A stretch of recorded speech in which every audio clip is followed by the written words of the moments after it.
طلع البدر علينا من ثنيات الوداع وجب الشكر علينا ما دعا لله داع أيها المبعوث فينا جئت بالأمر المطاع.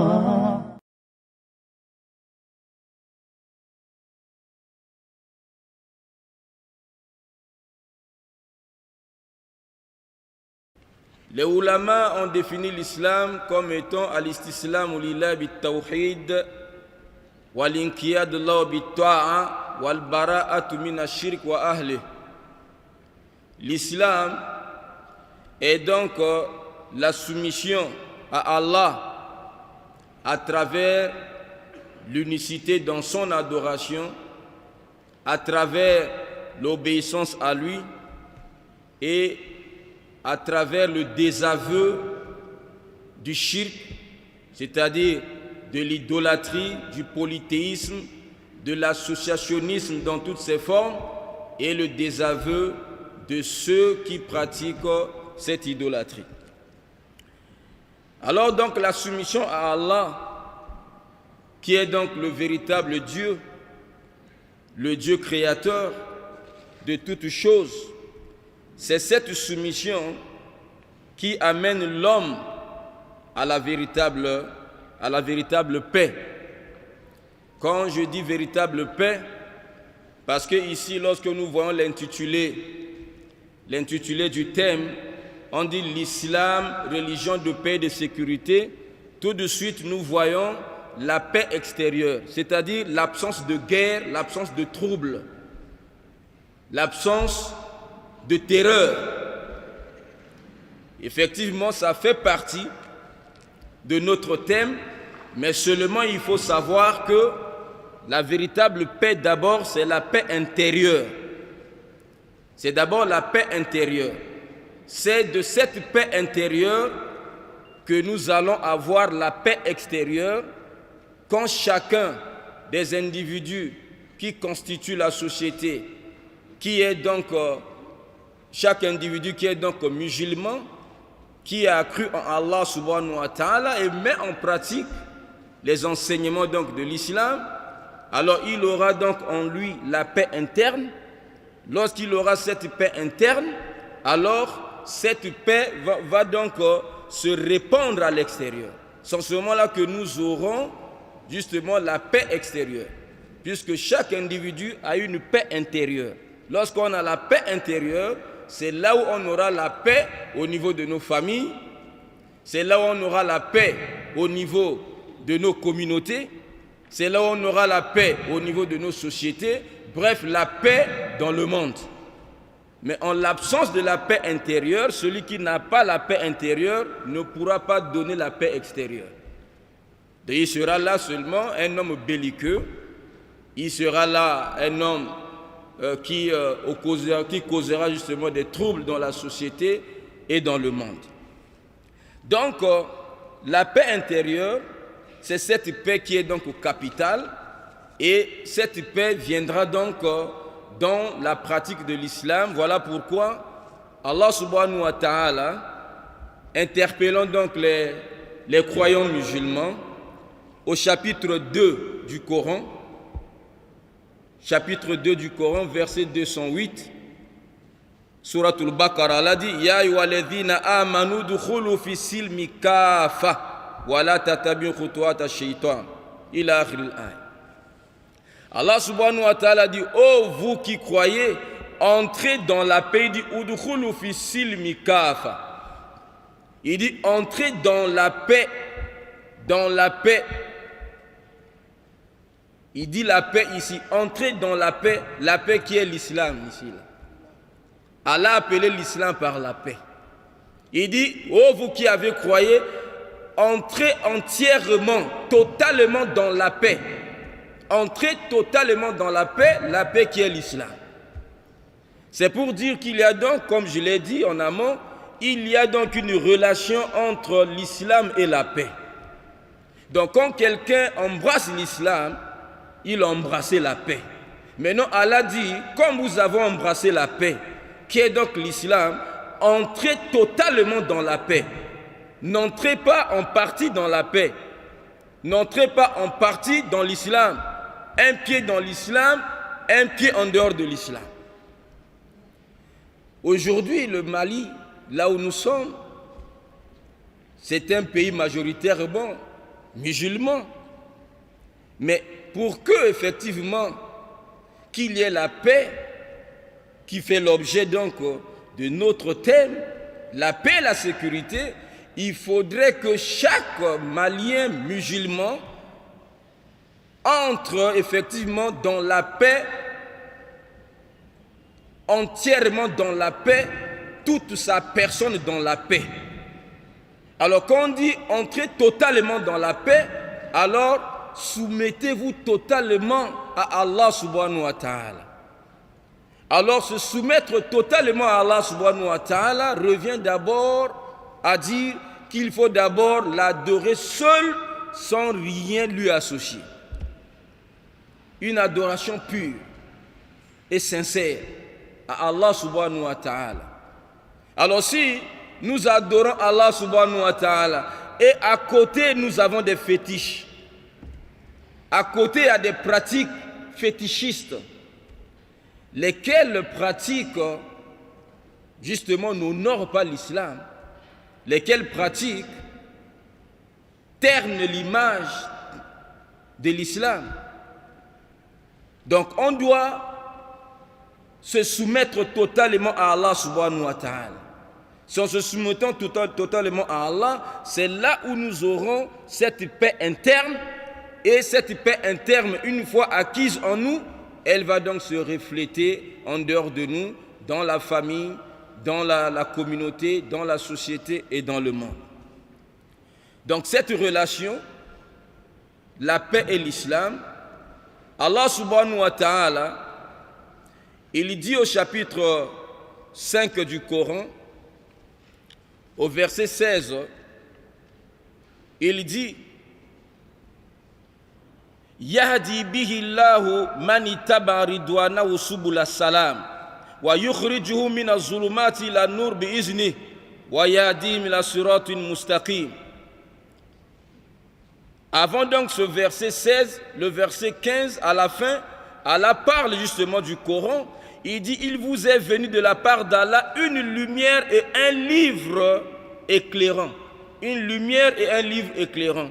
Au moyen duquel, c'est-à-dire ce livre qui est Al-Qur'an al-Karim, au moyen donc de ce livre, Allah subhanahu wa ta'ala dirige ceux qui cherchent sa bonne grâce vers les voies de la paix. Allah subhanahu wa ta'ala dirige par le Coran, au moyen du Coran, par sa grâce, il dirige ceux qui veulent la grâce d'Allah subhanahu wa ta'ala vers les voies de la paix. Les voies de la paix ici, c'est l'islam. C'est dans l'islam qu'on trouvera donc la paix. Et Allah subhanahu wa ta'ala, au chapitre 10 du Coran, Surat Yunus, Allah invite les hommes à la demeure éternelle, demeure de la paix. Allah subhanahu wa ta'ala, il a appelé le paradis Darussalam. Il a appelé le paradis Darussalam, la demeure de la paix. Donc Allah appelle vers la paix. Donc l'islam, c'est la religion de paix. Donc si nous ne pouvons pas dire de façon tranchée que l'islam c'est la paix, mais au moins nous sommes autorisés de dire que la vraie paix, on l'acquiert donc à travers l'islam. Donc pour avoir la paix, il faut donc pratiquer l'islam. Donc l'islam et la paix, il y a une relation entre ces deux mots. Donc l'islam est tiré de la paix. Allah, il est la paix. Allah est paix. Donc il appelle les gens vers la paix. Il appelle les gens vers la demeure de la paix. Ça, c'est ce qui concerne la relation entre l'islam et la paix. Donc nous voyons déjà aisément que la paix est étroitement liée à l'islam. Donc celui qui est musulman, il doit être l'acteur de la paix, parce que sa religion est tirée du mot paix, et Allah subhanahu wa ta'ala, parmi justement ses attributs, parmi ses noms, il dit qu'il est as-salam, comme nous allons le voir. Alors cela étant, comment est-ce que l'islam apporte-t-il la paix et la sécurité? Comment l'islam apporte-t-il la paix et la sécurité? Nous disons, l'islam,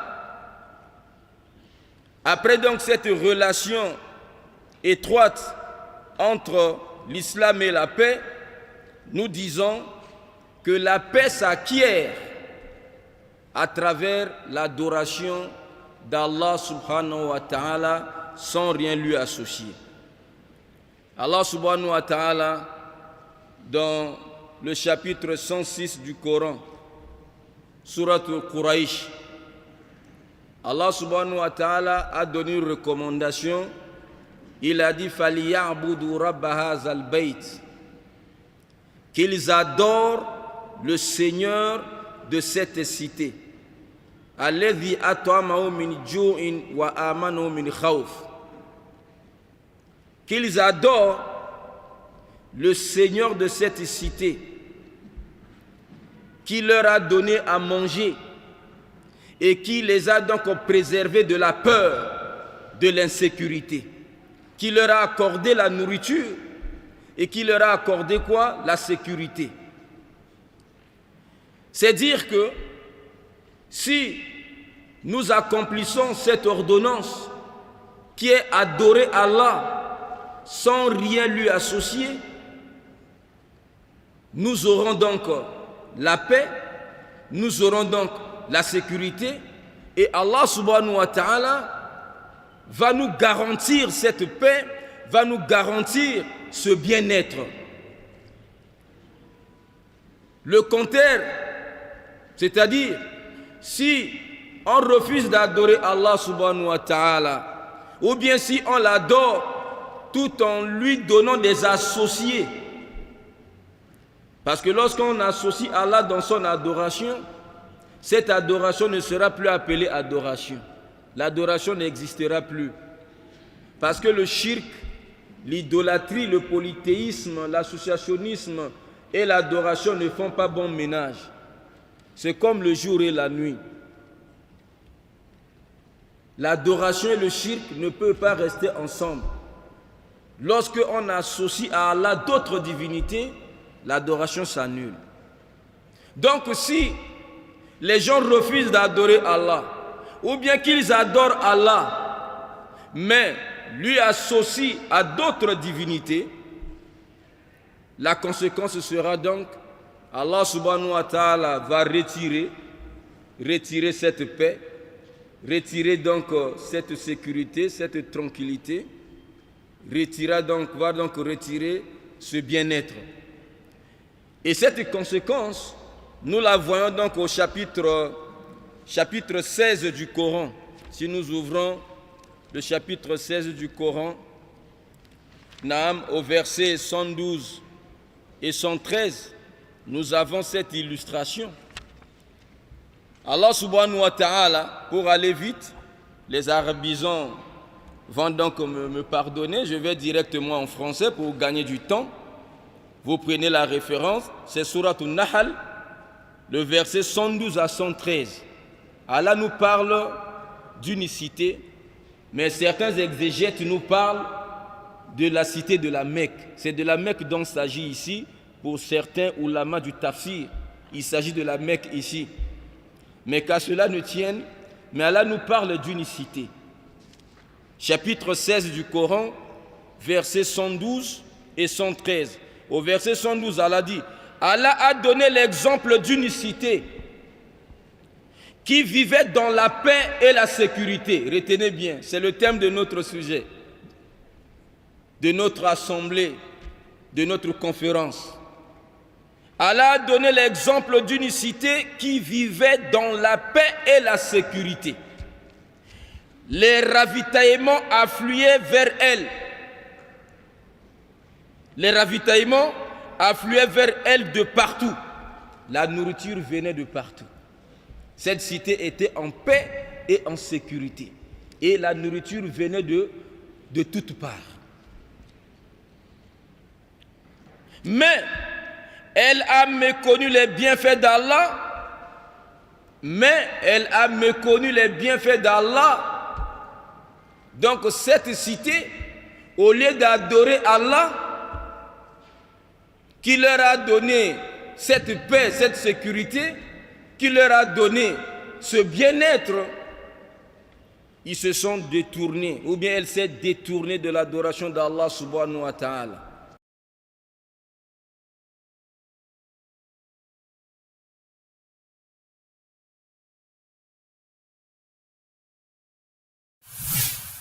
طلع البدر علينا من ثنيات الوداع وجب الشكر علينا ما دعا لله داع أيها المبعوث فينا جئت بالأمر المطاع